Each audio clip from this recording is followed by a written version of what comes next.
الله.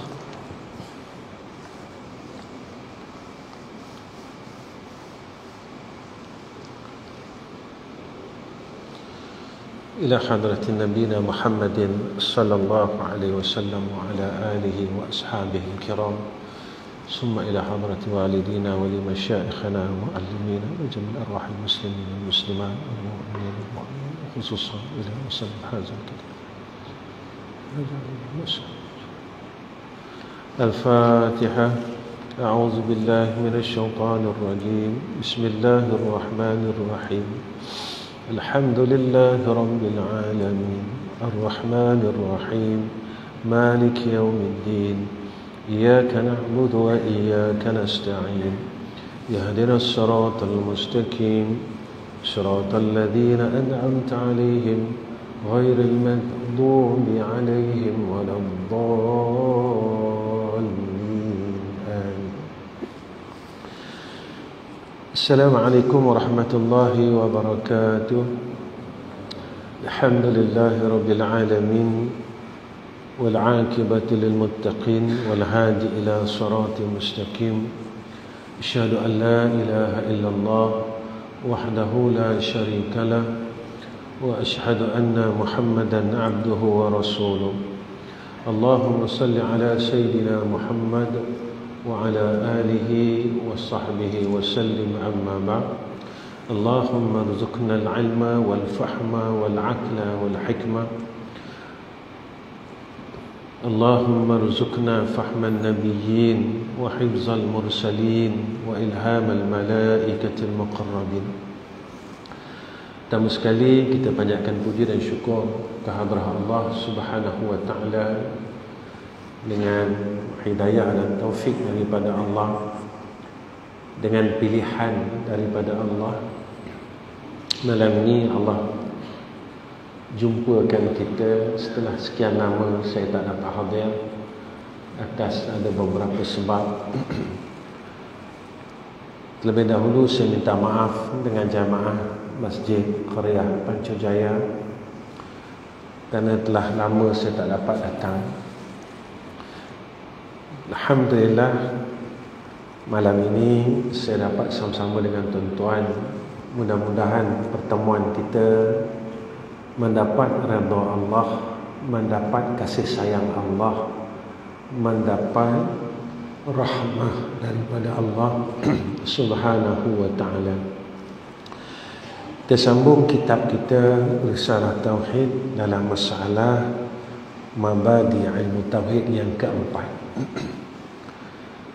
Bismillahirrahmanirrahim. Qala musannif rahimahullahu ta'ala. Mabadi ilmu tauhid yang keempat, iaitu tempat bahasnya ataupun maudhu'nya. Di mana tempat pembahasan ilmu tauhid? Kita belajar ilmu tauhid ini bukan sekadar untuk kita tahu, bukan sekadar untuk kita tahu akan ilmu tauhid, tetapi kita belajar ilmu tauhid ini agar kita dapat mentauhidkan Allah. Selalu saya ulangkan perkara ini, tuan-tuan. Ketika kita balik menemui Allah, tauhid akan ditanya dahulu. Man rabbuka? Siapa Tuhan kamu? Malaikat tak tanya seawalnya selain daripada akidah. Kalau kita lihat daripada sudut kisah Sayyidina Ibrahim alaihissalam, seawalnya Nabi Ibrahim ini kisahnya dia mengenal Allah. Dalam Al-Quran Allah nyatakan kepada kita ketika Nabi Ibrahim nak mengenal Allah. Ibrahim tengok matahari, adakah ini Tuhan? Tengok bulan, tengok itu dan sebagainya. Akhirnya Allah memberikan wahyu kepada Sayyidina Ibrahim menyatakan yang mencipta sekalian alam ini adalah Tuhan. Setelah Nabi Allah Ibrahim mengenal Allah, peristiwa yang kita dengar adalah Nabi Ibrahim menghancurkan seluruh berhala-berhala pada ketika itu. Kalau kita lihat dengan hubung kaitnya dalam masalah perjalanan tauhid dengan peristiwa yang berlaku ke atas Nabi Allah Ibrahim, seseorang yang mentauhidkan Allah, maka dia kena bersihkan dirinya daripada segala berhala-berhala yang ada dalam dirinya. Dia mesti bersihkan dirinya daripada bertuhankan selain daripada Allah.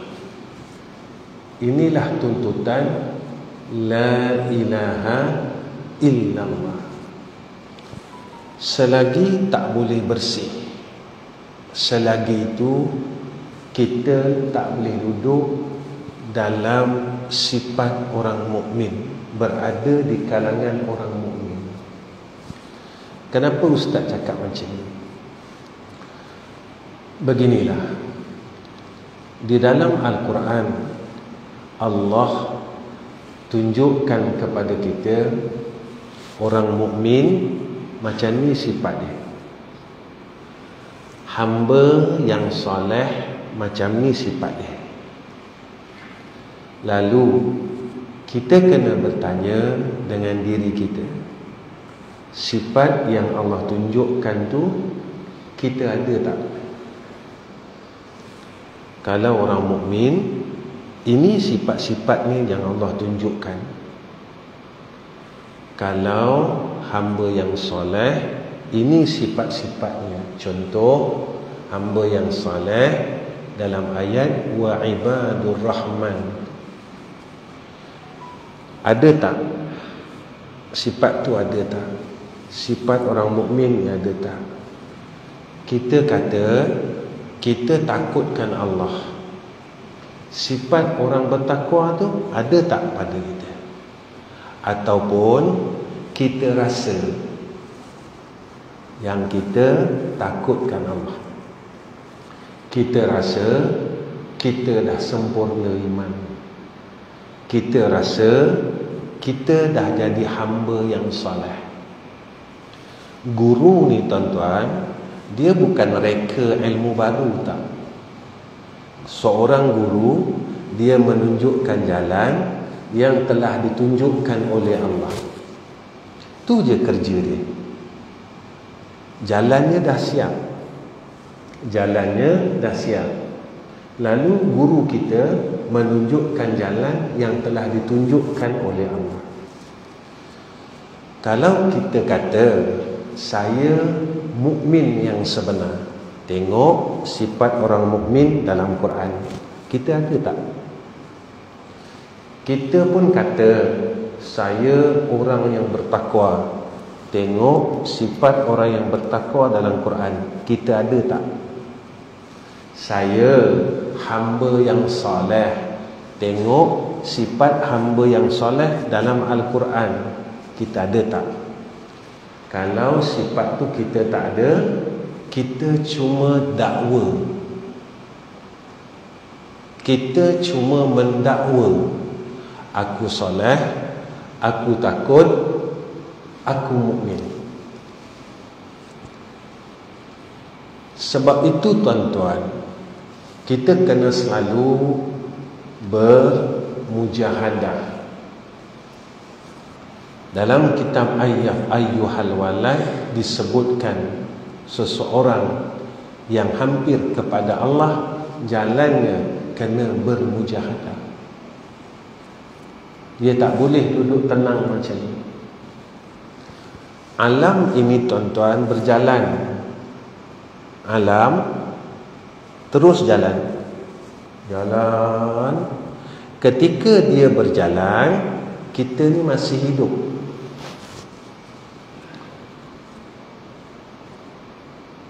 kita ni masih hidup. Dan ketika itulah, jika fitnah itu berlaku, mampu tak kita ataupun kita tewas sebagai orang mukmin. Ketika berlakunya kemarau yang panjang sehingga berlakunya krisis makanan kelak, mampu tak kita pertahankan iman kita? Ataupun kita akan jual iman kita? Yang kita takutkan, tuan-tuan, kita telah beriman 60 tahun, 70 tahun.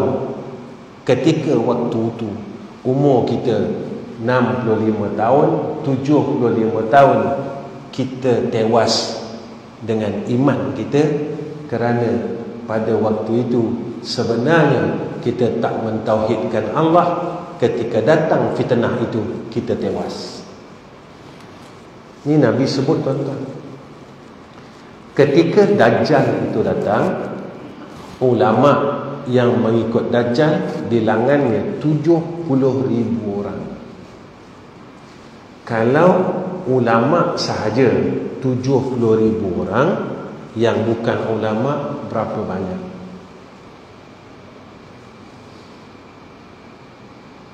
Ini yang perlu kita fikirkan. Kita kata, tuan-tuan, tak mungkin waktu itu saya hidup. Tuan-tuan, dulu pun kita kata kita takkan sampai umur ini, tahun ini. Tetapi Allah masih hidupkan kita sekarang, melihat akan perjalanan alam ini. Inilah yang harus semua orang fikirkan. Kita buat kerja yang sama, tuan-tuan. Kerja sama. Hidup, makan, minum, cari duit. Makan, minum, rehat, tidur, cari duit. Itu rutin kita. Tuan-tuan dan saya kena melihat apa yang sedang berlaku. Contohnya, sekarang bilangan orang yang datang solat Jumaat semakin kurang.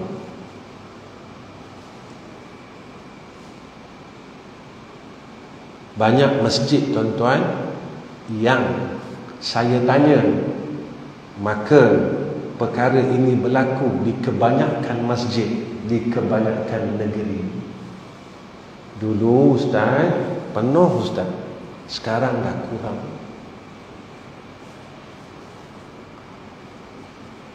Tuan-tuan, dan zaman itu disebut oleh Nabi, apabila sampai sahaja akhir zaman, maka ramai orang yang akan meninggalkan salat.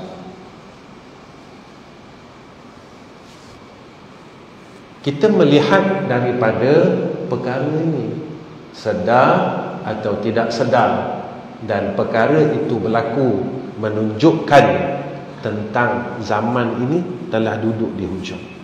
Apa tindakan kita?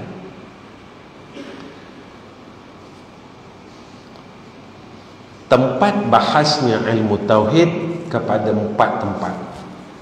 Pertama, pada zat Allah Ta'ala dari segi sifat yang wajib baginya.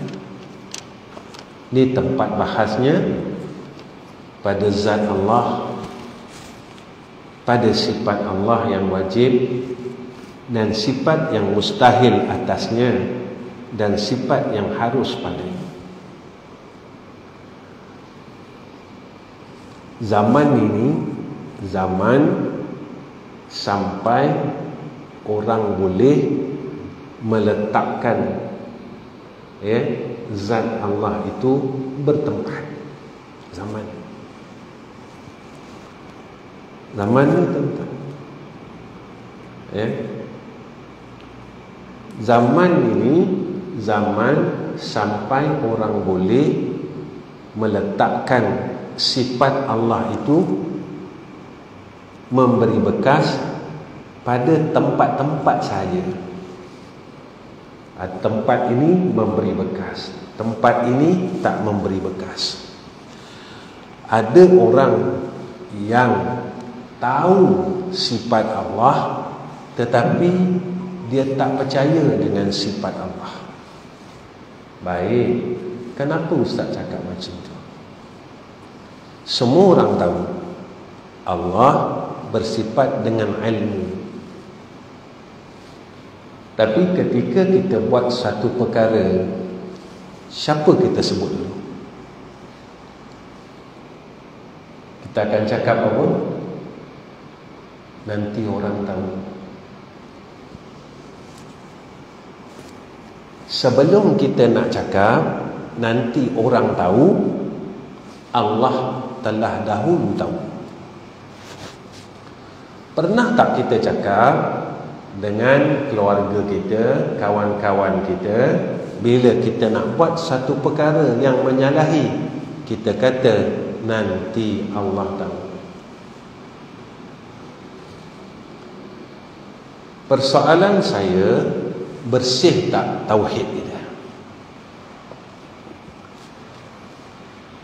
Ketika tauhid kita tidak bersih, kalau kita belajar dalam kitab Aqidatun Najin,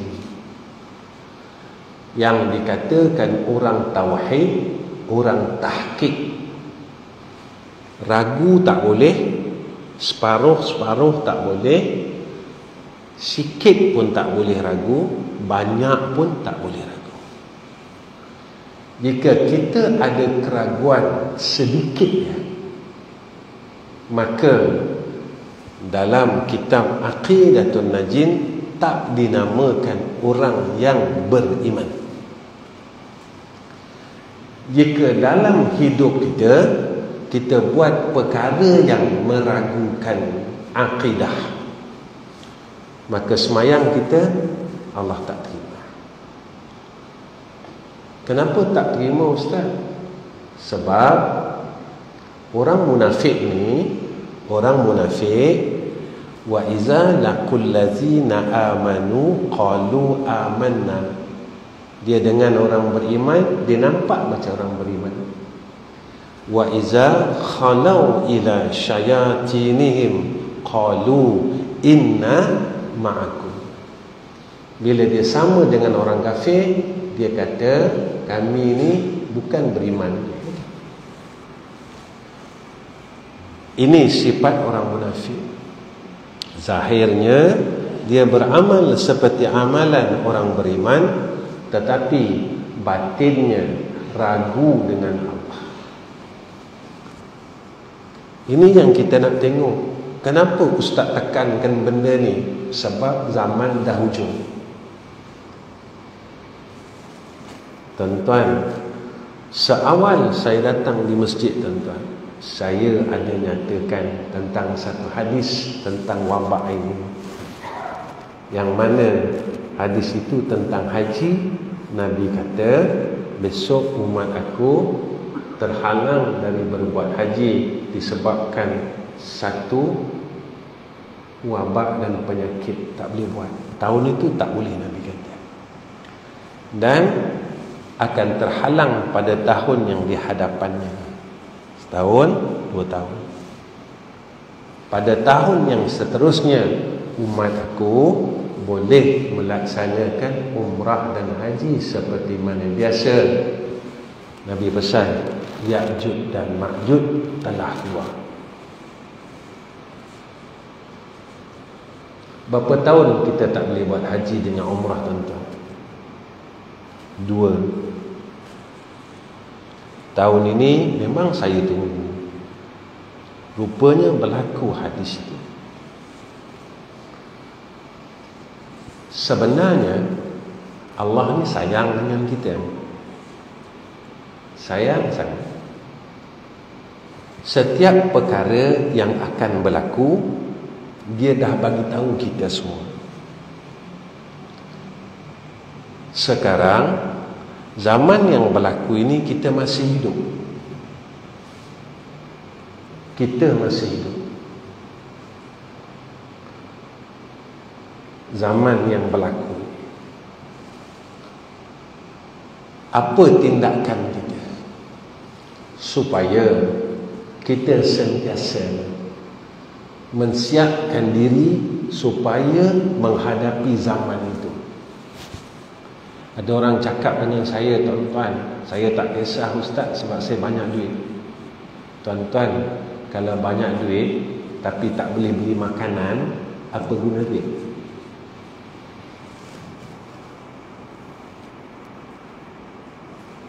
Kita memang ada duit banyak, tapi tak ada makanan besok, Nabi kata.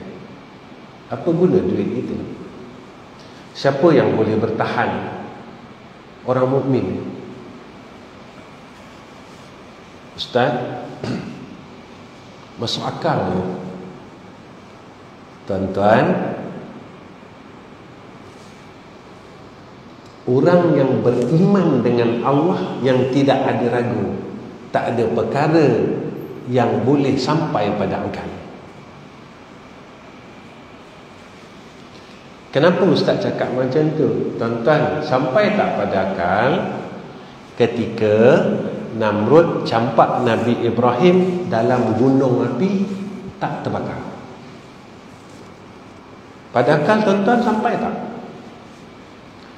Kenapa Nabi Ibrahim redha nak dicampakkan dalam gunung api? Sebab Nabi Ibrahim dirinya telah bersih dari segala berhala-berhala dalam dirinya, dalam tubuhnya. Tak ada Tuhan selain Allah.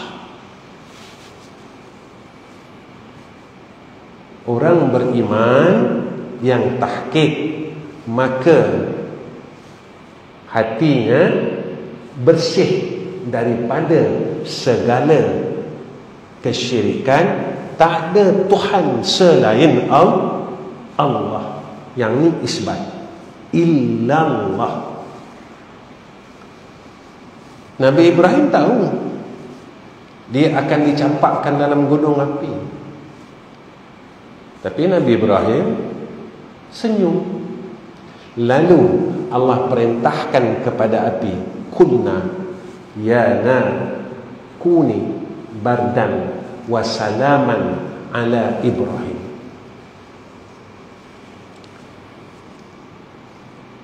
Orang mukmin dia tak ada risau. Sebab apa? Sebab dia tahu janji Allah, orang mukmin takkan mudarat.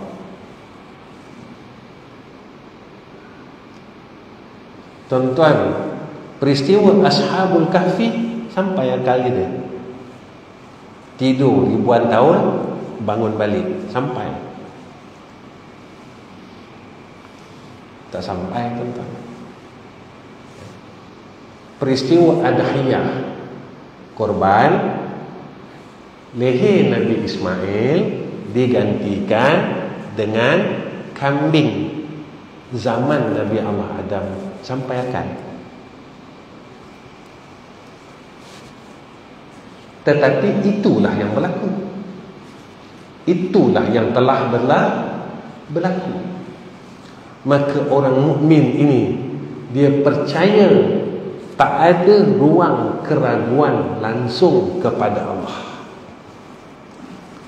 Sebab itu yang mereka titik beratkan, yang mereka pandang, yang mereka ambil peduli ialah akidah yang bersih.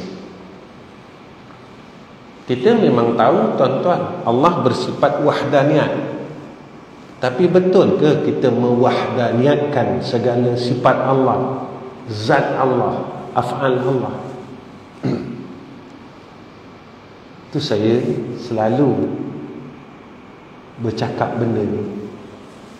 Betul ke kita mewahdaniyatkan? Itu yang saya pernah cakap dengan tuan-tuan tentang orang pergi Mekah syirik. Ketika di Mekah takutnya banyak, kerana dia dah pegang di Mekah dengan di Madinah, di Tanah Haram, jangan buat benda tak elok, sebab di sini Allah bayar tunai. Di Panco Jaya tak apa. Sebab Allah tak bayar tunai di Pancurjaya. Di tanah haram sahaja Allah bayar tunai. Tuan-tuan, kalau pegangan macam tu wahdaniyat ke ta'addud?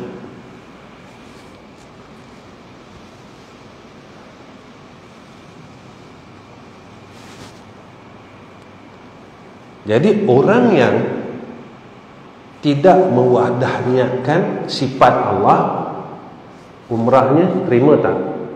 Hajinya terima tak? Sebab syarat sahnya mesti Islam. Ini yang perlu kita tengok. Ini yang perlu kita bahaskan.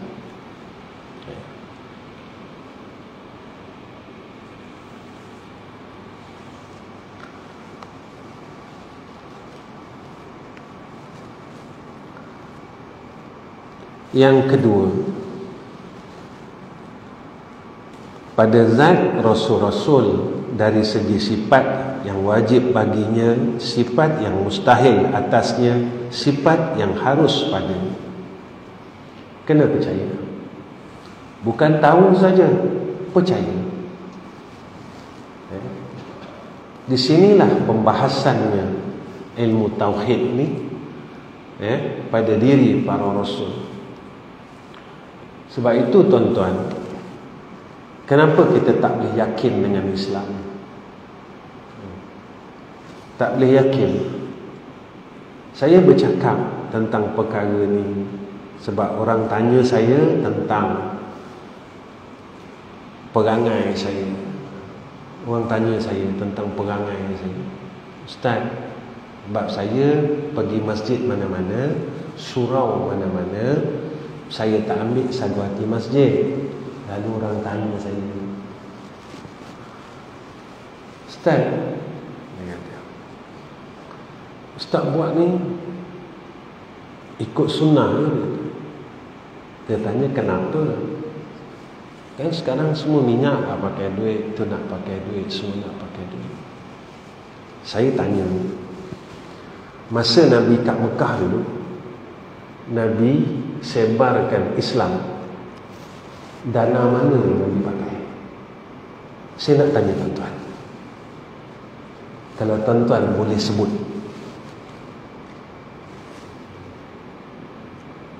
Orang kata Nabi pakai unta, unta tak makan.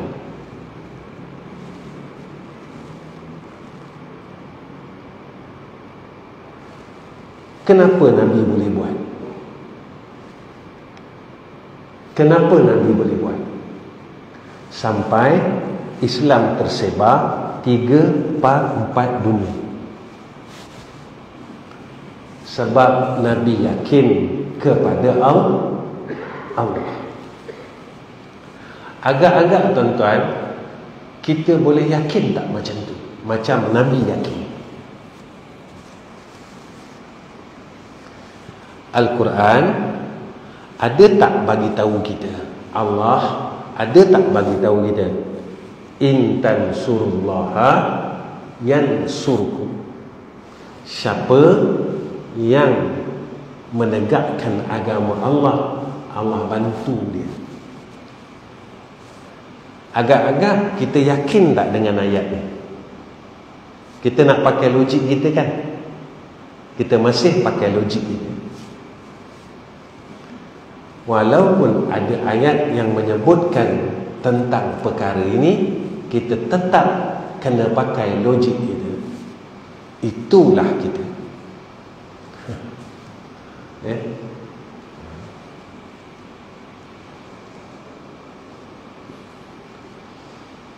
Sebab itu sekarang kalau nak dapat tahu baca Quran, kalau tak ada duit tak boleh belajar Quran.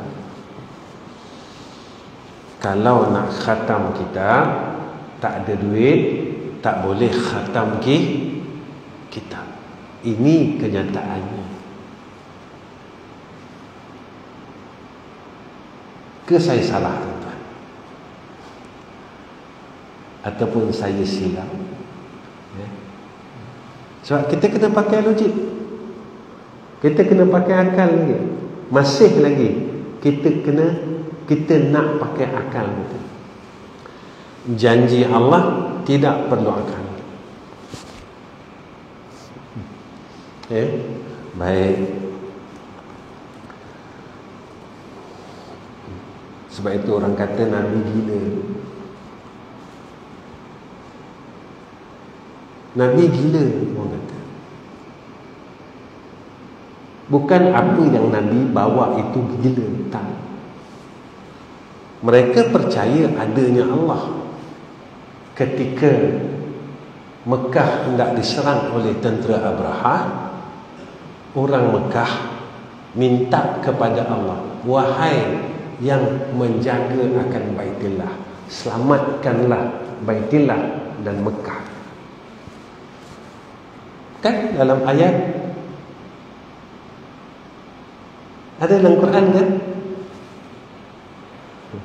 turunnya pertolongan Allah menghapuskan tentera Abraha. Tapi mereka kata Nabi kita Muhammad sallallahu alaihi wasallam gila. Apa yang perjalanan yang Nabi buat, sorang-sorang, asalnya sorang-sorang di kalangan orang-orang jahat ini, Nabi boleh sorang-sorang, tak ada apa-apa, Nabi boleh sebarkan Islam sehingga kita menjadi orang Islam. Itu orang Quraisy jahiliah kata gila orang. Isra' Mi'raj, Abu Jahal bukan tak percaya tentang Isra' Mi'raj, percaya.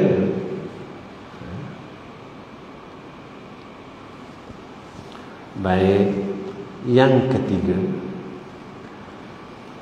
maka ilmu tauhid bahasnya pada segala kejadian dari segi jirim-jirim dan arad, sekira-kira keadaan itu jadi petunjuk atas wujud yang menjadikannya. Membahaskan tentang makhluk Allah di sekeliling kita. Ya. Kenapa dibahaskan tentang makhluk di sekeliling kita? Untuk menjadi dalil adanya Allah. Semakin kita, jadi ketika tanda ini berlaku, dia semakin mentauhidkan Allah, semakin dia takutkan Allah, semakin dia dekat kepada Allah. Tuan-tuan, banyak hadis dah zahir. Hadis tentang tiang-tiang merah di kaki langit pada bulan Ramadan zahir. Nabi kata jika berlaku perkara itu akan berlaku kemarau yang panjang. Tuan-tuan, ketika perkara itu berlaku, kita masih hidup.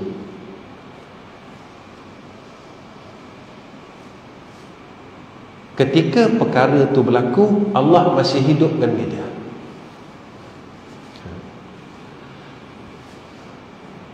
Mampu tak kita menghadapi zaman itu? Sekarang ni pun kita banyak merungut. Orang banyak merungut sekarang, tuan-tuan. Sana bunyi ni tak cukup itu, bis sana merungut, ini merungut. Betul lah kata Allah. Dan manusia pula semakin rosak. Nabi kata besok hampir saja zaman yang akhir, Allah angkat malu dalam hati orang mukmin. Sekarang orang dah tak ada malu dah, tuan-tuan. Malu tu dah tak ada. Zaman ni orang dah tak malu dah. Ya? Baik.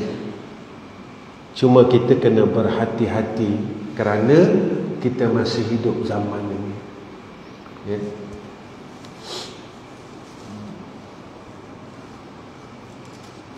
Yang keempat, di mana pembahasan ilmu tauhid ini?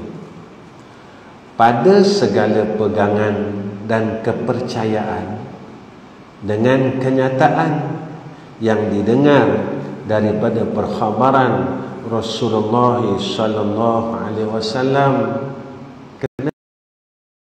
Seperti apa tuan-tuan? Syurga dan neraka dan hal-hal hari kiamat. Kenapa dibahas benda ni? Supaya kita jadi orang yang takutkan Allah. Kita tahu syurga ataupun tak ada rasa langsung. Dalam masa Allah hidupkan kita, berapa kali kita teringin sangat nak masuk syurga ataupun tak ada rasa apa-apa. Kenapa tak ada rasa apa-apa?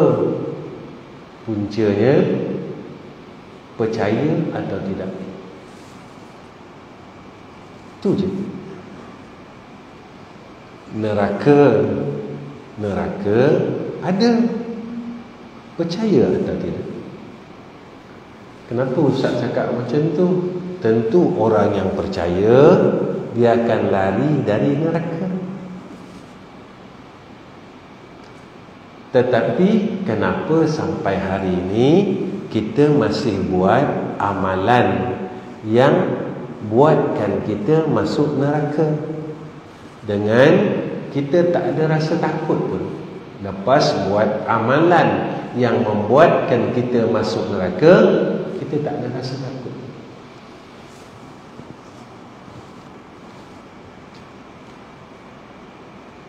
Kita dah mengumpat. Lepas mengumpat rasa apa? Rasa lega kan? Tak percaya.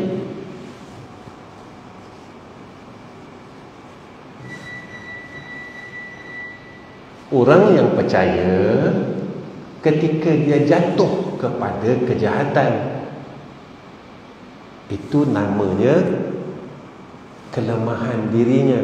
Lalu dia rasa takut, menangis selepas tu, minta ampun dengan Allah. Kita rasa. Persoalannya, kita tahu ada neraka, tetapi kita tak percaya ada neraka.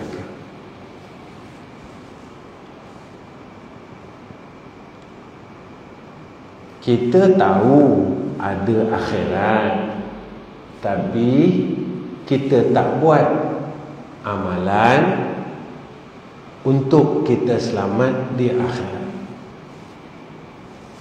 Takkan orang yang nak selamat kat sana semayang sunat maghrib pun tak nak. Takkan orang yang nak selamat dekat akhirat semayang tahajud pun tak nak. Takkan orang yang nak selamat di akhirat baca Quran pun tak ada. Takkan orang yang percaya dengan akhirat, kat sana nak ada rumah, nak masuk syurga, nak kahwin dengan bidadari, masih sayangkan dunia. Dia lebih percaya dunia daripada akhirat. Walhal rukun iman salah satunya beriman dengan hari akhirat. Orang percaya ke tuan-tuan yang orang yang lepas sembahyang sunat duduk dekat dinding? Orang yang percaya dengan akhirat ke? Orang yang bila nak sedekah masih sayang lagi? Orang yang percaya dengan akhirat ke? Orang yang langsung tak nak pegang Al-Quran? Orang yang percaya dengan akhirat ke? Orang yang dia akan himpunkan dunia untuk dunia, bukan untuk akhirat. Orang ni percaya ke?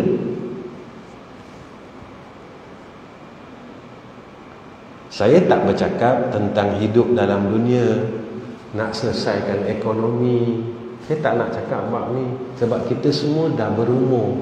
Saya dah berumur, tuan-tuan dah berumur. kita dah nak balik ke sana tak lama lagi. Cuma Allah masih bagi peluang dekat kita untuk hidup. Kawan kita Allah dah panggil masa Covid dulu, mak kita, ayah kita, kakak kita, abang kita. Cuma Allah tak panggil kita lagi. Kenapa? Allah masih bagi kita peluang. Kenapa Allah masih bagi aku peluang? Kena tanya. Dan peluang yang Allah bagi kepada aku ni, aku buat apa? Aku buat macam dulu juga. Tidur, makan, minum. Kalau mengaji lama aku tak selesa macam dulu. Kenduri kahwin, pergilah 5-6 rumah, okey. Mengumpat, aku masih selesa lagi. Baca Quran, aku tak boleh lagi. Dunia dah nak hancur.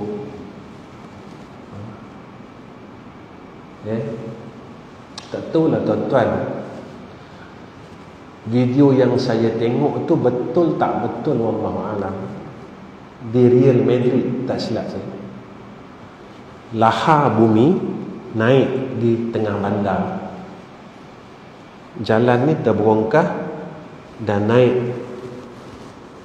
macam gunung berapi tu.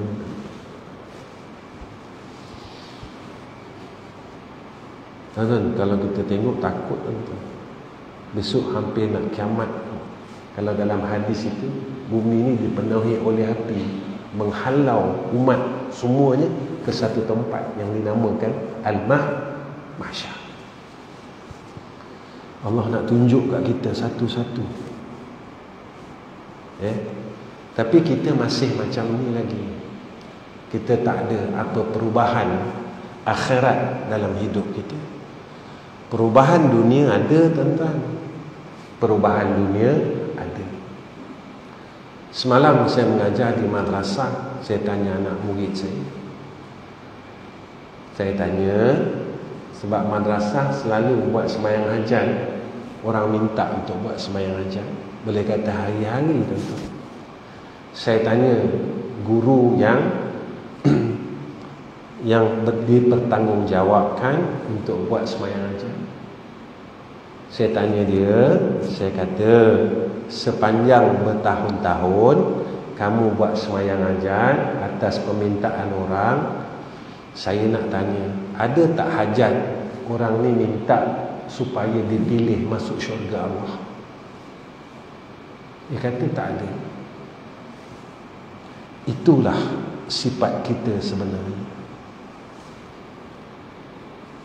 Ada, tuan-tuan, kita sembahyang hajat supaya Allah pilih kita untuk masuk syurga. Sebab kita memang tak berhajat pun. Memang kita tak ada hajat pun nak masuk syurga. Sebab itu kita tak buat sembahyang hajat nak masuk syurga. Yang kita hajat apa? Lulus periksa, sihat. Dah sihat kita buat apa? Macam tu juga. Minta hajat apa? Rezeki luas, banyak.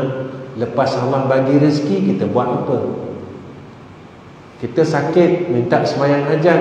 Lepas Allah sihatkan kita, kita buat apa? Apa benda yang kita tak minta dengan Allah?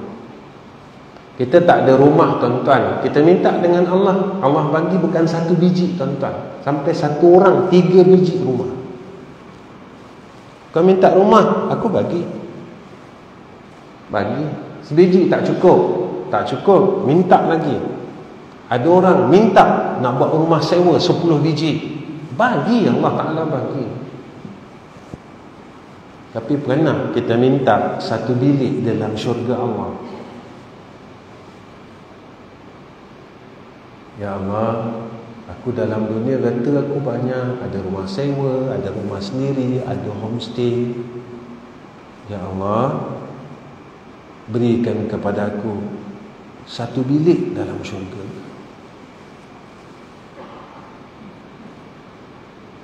Ni, tuan-tuan, Kita jangan senang dalam dunia tetapi kita susah dekat akhirat.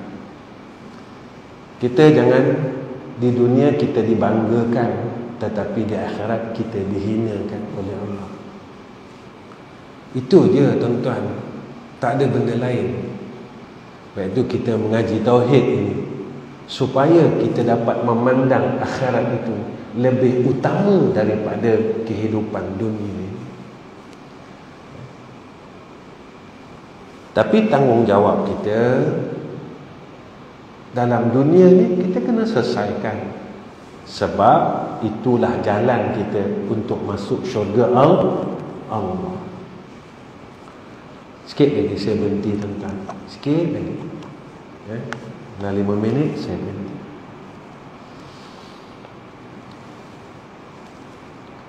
Yang kelima, faedah ilmu ni. Apa faedah ilmu tauhid? Kita mengaji ni apa faedah? Bukan nak jadi alim, tak. Alim saja nak buat apa tuan-tuan? Syirik. Alim saja tapi menyekutukan Allah, buat apa tuan-tuan? Kita tak nak kita tahu, tapi kita tak percaya. Kita tak cakap tapi kita buat. Kita tak cakap Allah lemah, tapi kita buat amalan seolah-olah kita nak cakap Allah tu lemah.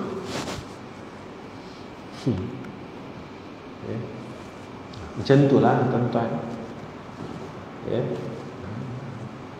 Kita tak cakap kuasa Allah berbilang-bilang, tapi kita buat macam kuasa Allah berbilang-bilang.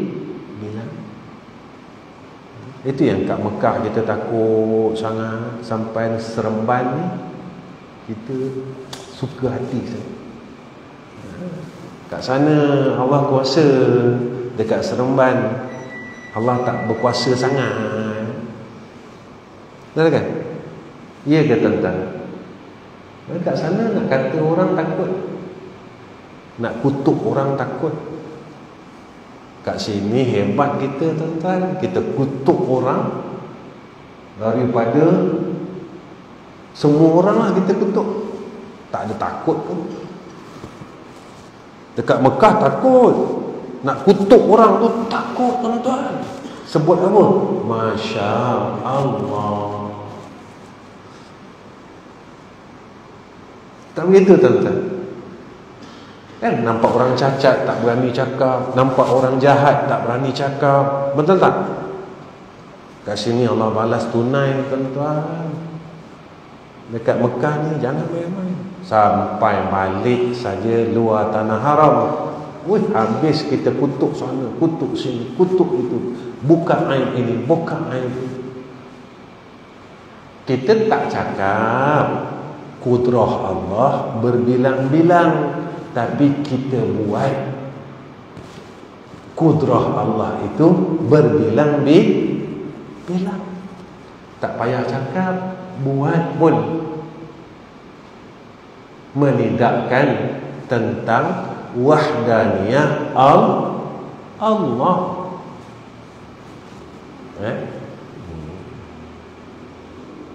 Tak susah tuan-tuan. Itu selama ini takut kita rasa, tapi Allah tak iktiraf dia. Itu je. Baik. Apa faedah ilmu tauhid? Iaitu dapat mengenal Tuhan, dapat kenal siapa Allah tu yang buatkan kita sayang dia.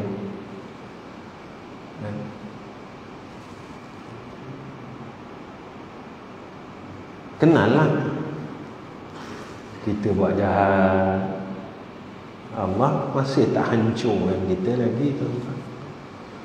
Kita buat jahat, Allah masih lagi bagi rezeki, bagi itu, bagi ini, bagi makan, bagi tidur. Tuan-tuan, masa Covid dulu tengah teruk, kalau saudara kita ditidurkan oleh doktor, kita semayang kejap. Takut tak tuan-tuan? Takut kan?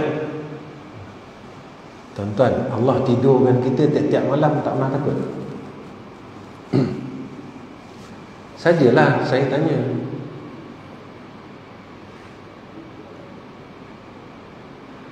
doktor tidurkan kita, wish takut menangis-nangis kita tuan-tuan,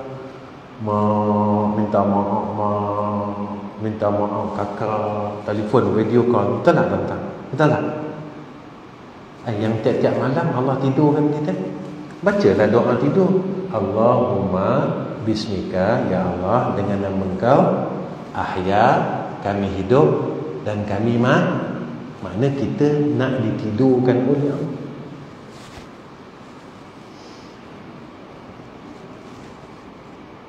Masa tidur tu rasa apa? Baik. Masa tidur tu tak ada rasa apa. Kita yakin besok boleh bangun. Sebab kita kata umur ni aku punya. Kita rasa hidup ni aku punya. Aku sihat. Apa takut?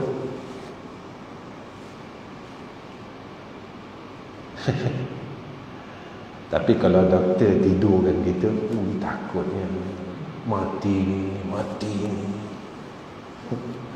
Allah tidurkan kita, tak ada rasa apa.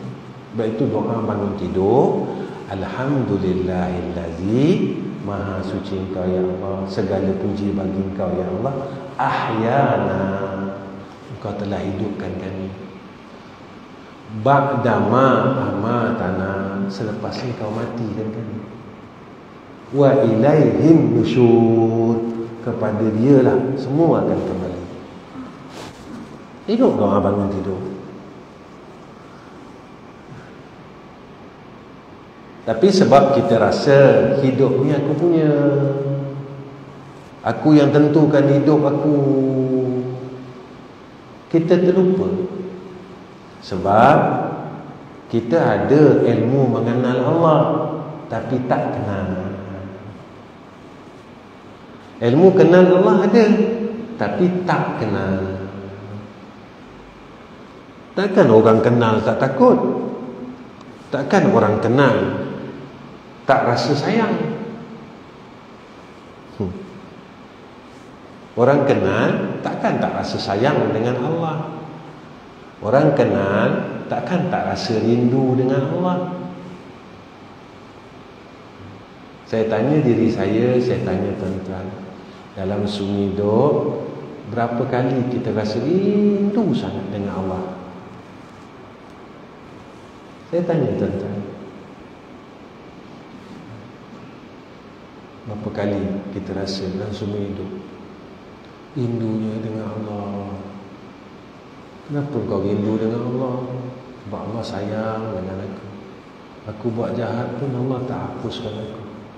Allah bagi aku rezeki, Allah bagi aku kereta, Allah bagi aku rumah. Allah baik sangat dengan aku, sayangnya aku dengan Allah, rindunya aku dengan Allah Ta'ala. Dalam semua hidup, berapa kali kita rasa benda tu tuan-tuan? Tuan-tuan tahu jawapannya, saya tahu jawapannya. Kita tak boleh tipu Allah. Sebab itu saya katakan, serban saya, jubah saya, ridak saya tak boleh tipu Allah. Sebab Allah tahu apa yang dalam diri saya. Kerana apa? Sebab Allah bersifat dengan ilmun. Allah Maha mengetahui. Baik, setakat ni ya tuan-tuan. InsyaAllah bulan depan kita masuk tentang nisbah ilmu ini dengan lain-lain ilmu. Cukup tuan-tuan Pukul 9 lah. Kita tak boleh ngaji lama-lama, nanti mati kan. Sebab akhirat ni percuma tapi susah. Akhirat dia percuma tapi susah. Dunia kena bayar tapi senang. Tengok wayang kena bayar. Sekarang sampai ada satu kerusi RM300, tapi senang. Dia tak ada lenguh tengkuk, dia tak ada kebas kaki, dia tak ada mengantuk, dia tak ada sakit hati. Ada tak orang tengok wayang kebas kaki tuan-tuan? Tak ada kan? Tengok wayang kebas kaki tak ada.